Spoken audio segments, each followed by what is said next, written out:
નમસ્કાર, સ્વાગત છે. ચાલો ને સીધા જ એક સવાલથી શરૂ કરીએ.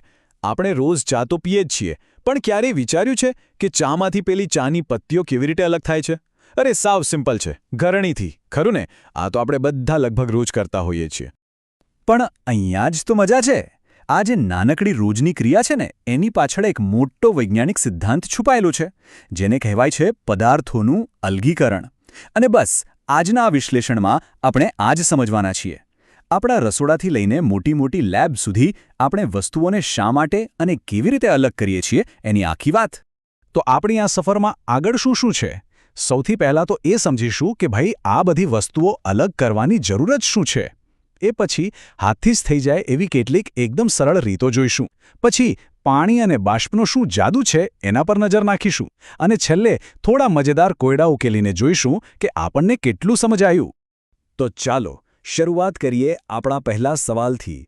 આપણે શા માટે વસ્તુઓને અલગ કરીએ છીએ? મતલબ આટલો બધો સમય અને મહેનત આપણે કેમ લગાવીએ છીએ આ કામ પાછળ? એની પાછળ કોઈ મોટા કારણો તો હશે ને? ચાલો એ જ જાણીએ. જો આની પાછળ મુખ્યત્વે 3 કારણો છે. પહેલું, બિનજરૂરી વસ્તુઓ કાઢવા માટે, જેમ કે ચોખા રાંધતા પહેલાં એમાંથી કાંકરા વીણી લઈએ છીએ, બરાબર?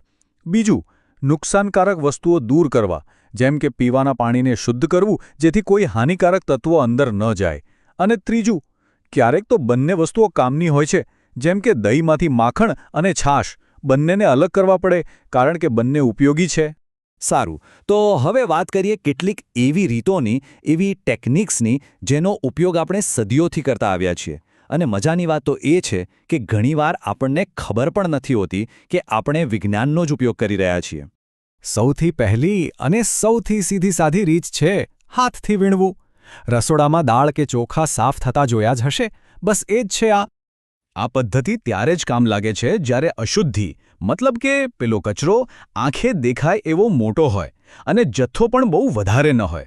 નાના પાયે આ એકદમ પરફેક્ટ છે. હવે રસોડામાંથી સીધા જઈએ ખેતરમાં. પાકની લણણી થઈ ગઈ છે, પણ હવે મોટો સવાલ એ છે કે ડુંડામાંથી અનાજના દાણા કેવી રીતે કાઢવા? આ પ્રક્રિયાને કહેવાય છે છડવું. પહેલાં લોકો ડુંડાને કોઈ સખત જગ્યા પર પછાડીને દાણા અલગ કરતા હતા. જો કે હવે તો મોટાભાગનું કામ મશીનોથી જ થાય છે. પણ સિદ્ધાંત એ જ છે, દાણાને ડુંડાથી અલગ પાડવાનો. પણ હજી એક સમસ્યા બાકી છે. દાણા તો અલગ થઈ ગયા, પણ એની સાથે પેલા હલકા ફૂલકા ફોતરા પણ છે.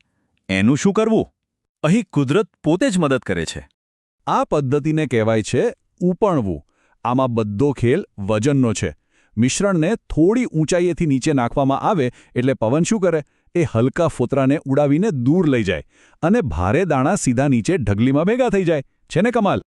આપણી છેલ્લી હાથવગી પદ્ધતિ. એક વાત વિચારો, રસોડામાં લોટ ચાળવો અને કન્સ્ટ્રક્શન સાઇટ પર રેતી ચાળવી, આ બંનેમાં શું સરખું છે? જવાબ છે ચાળણી. આ પ્રક્રિયાને ચાળવું કહેવાય છે. અહીં બધું કદ પર નિર્ભર છે.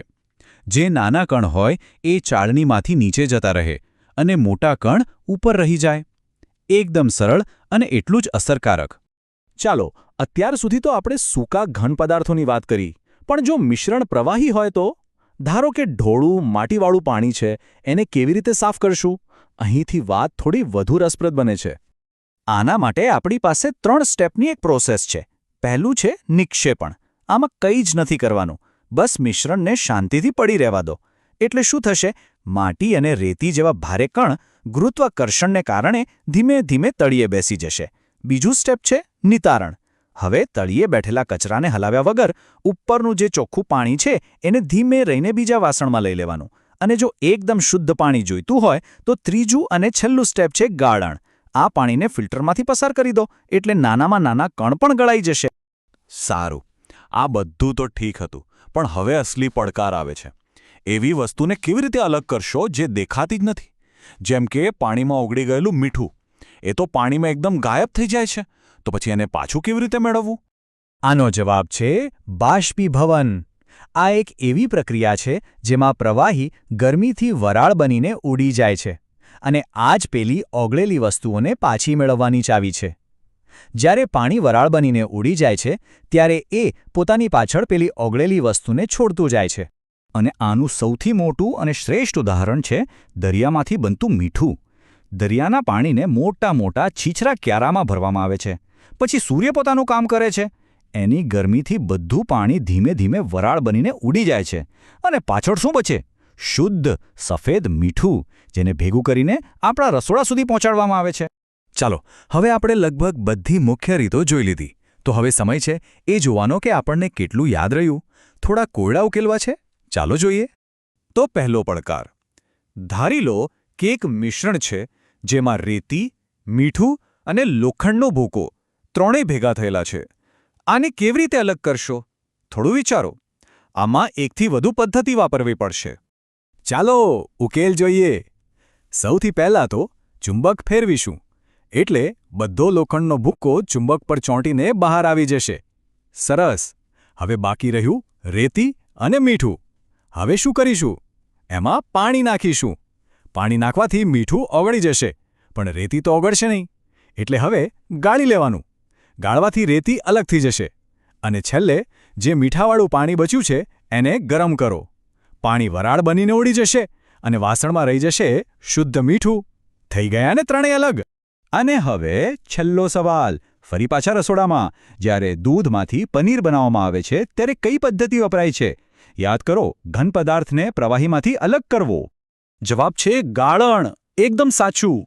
જ્યારે દૂધ ફાટે છે ત્યારે પનીરના જે ઘન ટુકડા હોય છે એને પ્રવાહીથી અલગ કરવા માટે કપડાનો ઉપયોગ થાય છે. એ કપડું અહીં ફિલ્ટરનું જ કામ કરે છે.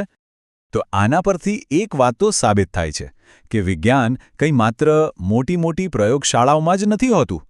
એ તો આપણી આસપાસ, આપણા રસોડામાં, આપણા રોજિંદા જીવનમાં જ છુપાયેલું છે. ખરું ને? બસ એને જોવાની નજર કેળવવાની જરૂર છે.